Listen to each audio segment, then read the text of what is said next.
Hey everybody, what's going on? It's Craig and this is Spirit of Vinyl. Hope you guys are all doing well out there. Hope you guys all had a great week and everything's going good. So I've been seeing a lot of you guys doing the favorite year in music for Alex at Beer and Vinyl. So I thought I would jump on that. Alex at Beer and Vinyl is celebrating 1 year in the vinyl community.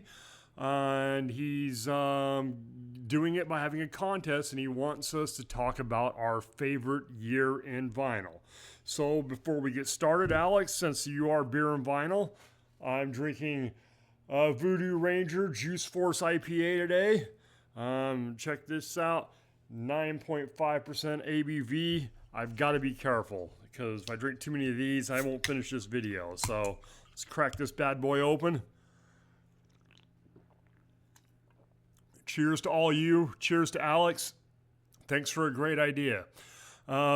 This took me forever, man. I've been watching you guys doing your videos on this, and I'm like, how the hell am I going to pick my favorite year in music?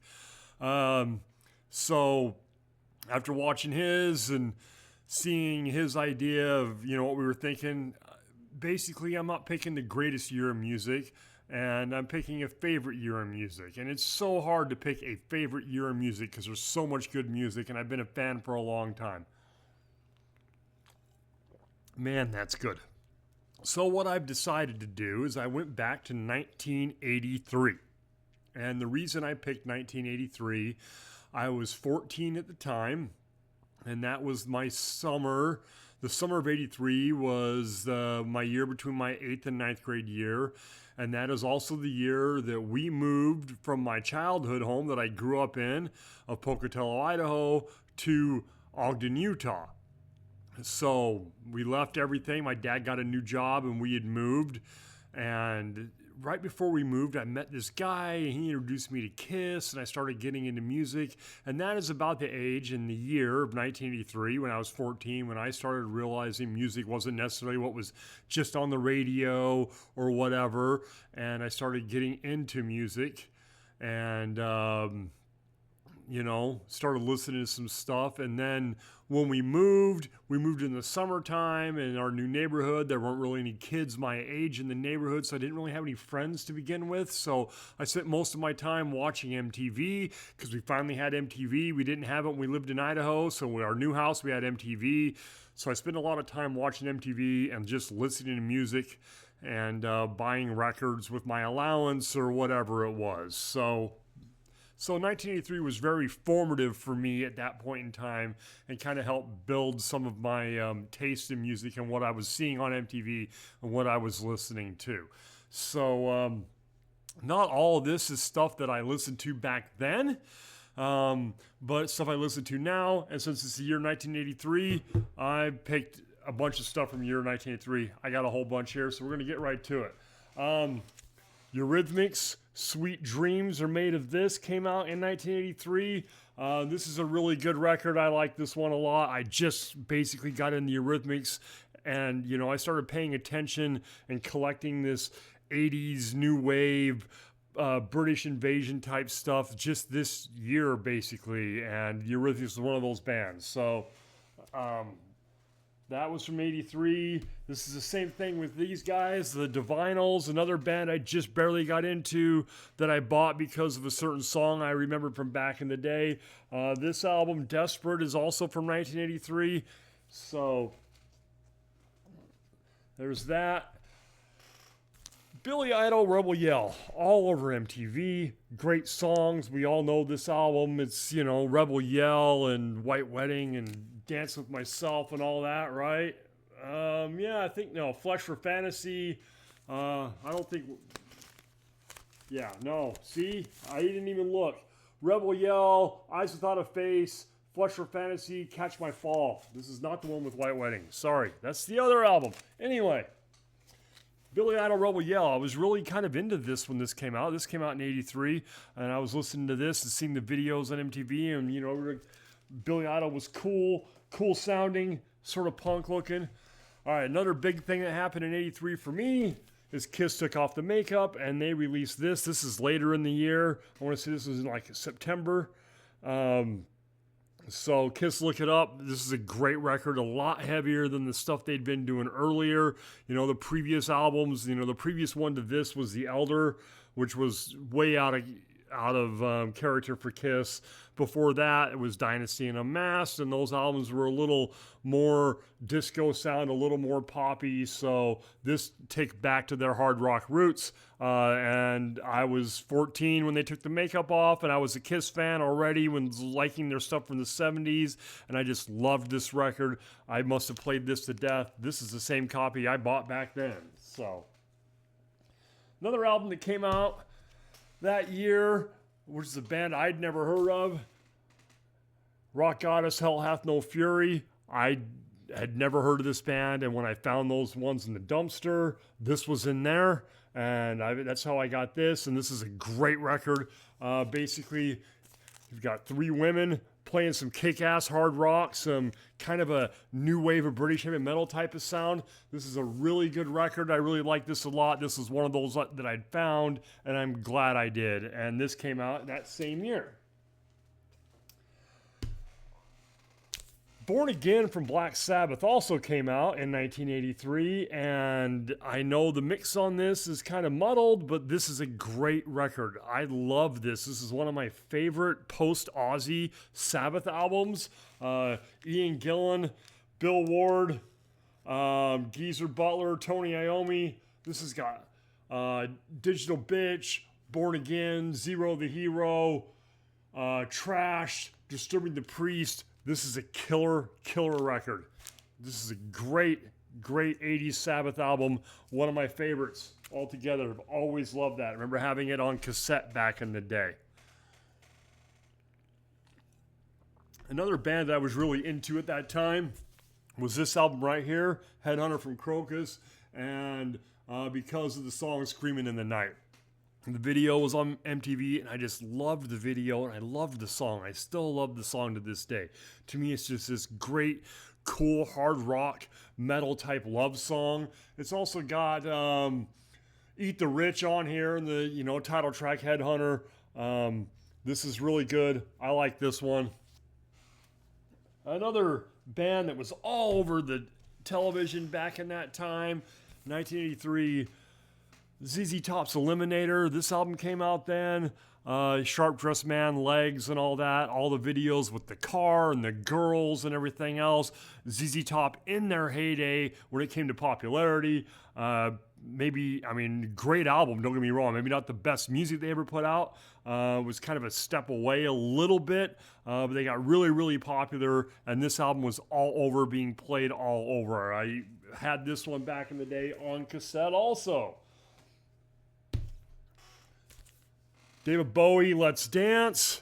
I love this record. It's my favorite Bowie album. I know a lot of people don't like this era of Bowie. I love this era of Bowie. I love this album. China Girl, Let's Dance. This is just great stuff. I always loved this. I loved, the videos for Let's Dance and China Girl were all over MTV at the time, and I just loved this record. And I had this record back in the day. This is not that copy. I've had to replace it since then. I don't know what happened to the one I had from when I was 14 years old. And this was out of what I normally listened to at that time. I was purely getting into hard rock and heavy metal mostly, but I loved this one too. Okay, now we're going to go to Black Sabbath again because Live Evil came out in early 83, whereas Born Again came out later in the year. By the time this album came out, Dio had already left the band, but all this had already been recorded. And by the time they finally released this, Dio was already out of the band and doing his solo stuff. So this is a great live album. I just picked this up probably about 6 months ago. Been looking for it for a long time. Sounds awesome. This is a great record.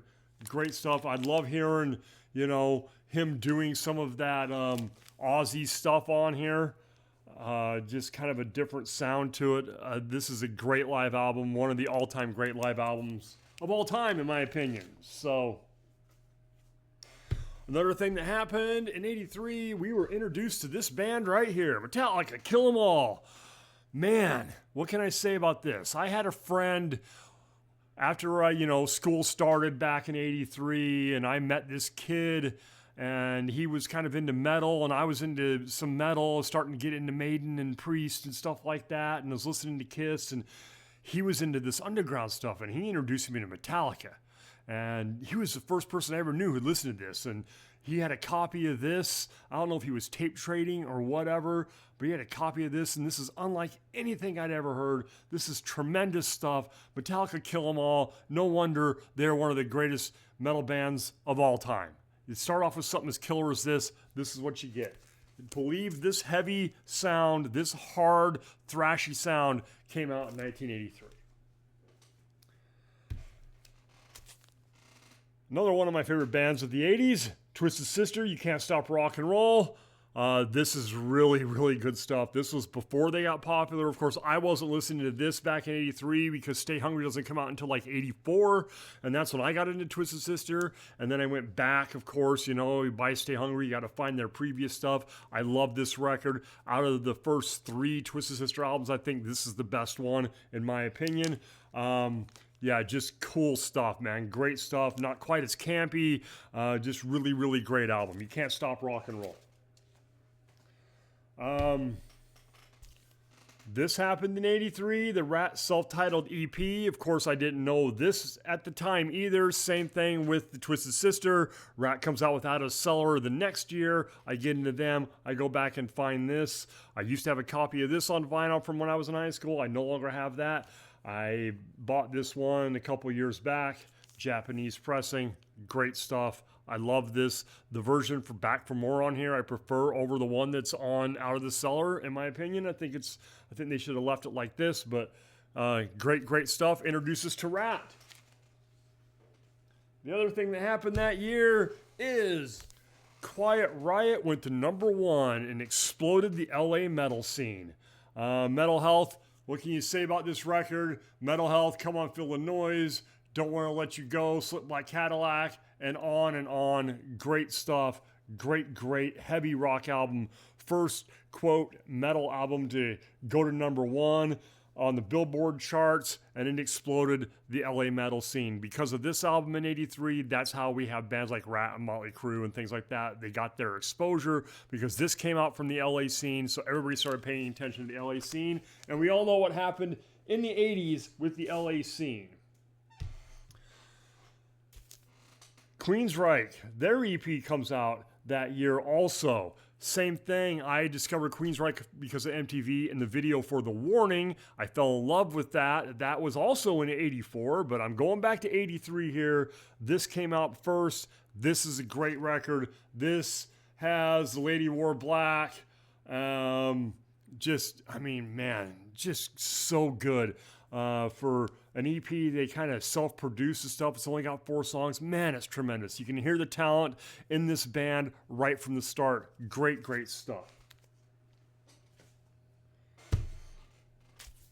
Bark of the Moon comes out that year. This is another great record. Ozzy, this is the first one with Jakey Lee on it. After Randy's death, he puts out Bark of the Moon. The video for Bark at the Moon was excellent. Ozzy in this little outfit running around, turning into a werewolf. So Tired's on here, which is another hit. I just picked this up a few months back. And, I always thought, Diary and Blizzard are such great albums. I never thought this one was that good. But since I've bought it within this last year, I've been listening to it a lot more. This is a really, really great record. I mean, Ultimate Sin was always the one I was really into when I was in high school, but this one that came out in 83, this is a really great record. I don't think it gets the recognition it deserves. Another band that was huge all over the place, Night Ranger. This one is Midnight Madness. This is the one with Sister Christian on it, and When You Close Your Eyes, and You Can Still Rock in America. They were huge. This album was huge. It was all over the place back then. So there we go. Night Ranger, Midnight Madness. Another band that I fell in love with immediately, I still remember. It was October, Halloween, 1983. I'm home, giving out candy, watching MTV. their Halloween show, and they show the video for Looks to Kill. And I've been hooked ever since. I was hooked immediately as a 14-year-old, who was into metal. I see this. I gotta go get it. I see the video. Go buy this record. I just talked about this one recently because of the spookiness of it in the Halloween episode. Great stuff. I remember listening to, in the beginning, good always overpower the evil of all man's sins, and just thinking it was the spookiest, coolest, most dark evil thing I've ever seen in my life, I ever heard in my life. So, Motley Crue, Shout at the Devil. We already had 2 Black Sabbath albums, one that had Dio on it.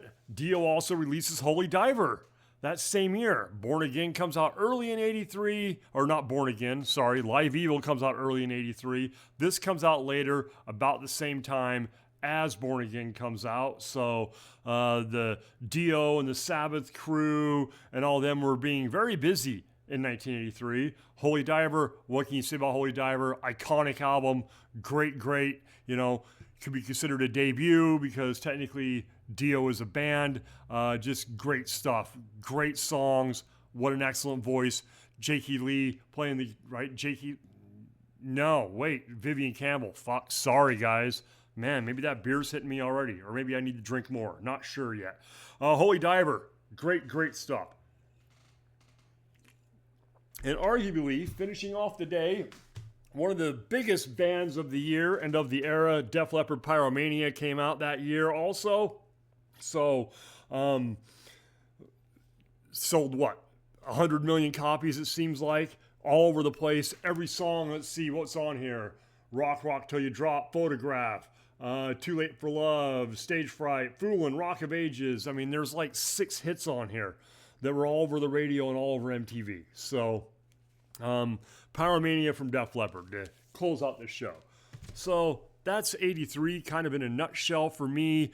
A lot of this stuff, bands like Dio and Rat and Def Leppard and all that, I really got into a lot of those bands. Motley Crue and everything else, and listening to Sabbath and seeing all that, it was the MTV generation. I was 14 years old, and that's why one of my favorite years in music is that era, because it is what kind of started it all. Because before that, I was listening to some radio-friendly stuff. I was kind of listening to Loverboy and Billy Squier and stuff like that when I was a little, 7th, 8th grade. But when 83 rolls around, that summer between, that's when I was introduced to heavier and harder music. I missed another one I was going to pull out. I just saw it on my list. I forgot it over there. Iron Maiden, Peace of Mind came out in 1983, and that was another one of those bands, one of the first bands I got into at the time. So that's why 1983 for me is one of the greatest years in music.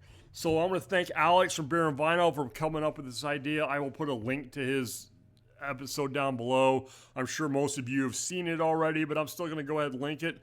Thanks, Alex, once again for coming up with the idea. Cheers to you. Voodoo Ranger says cheers.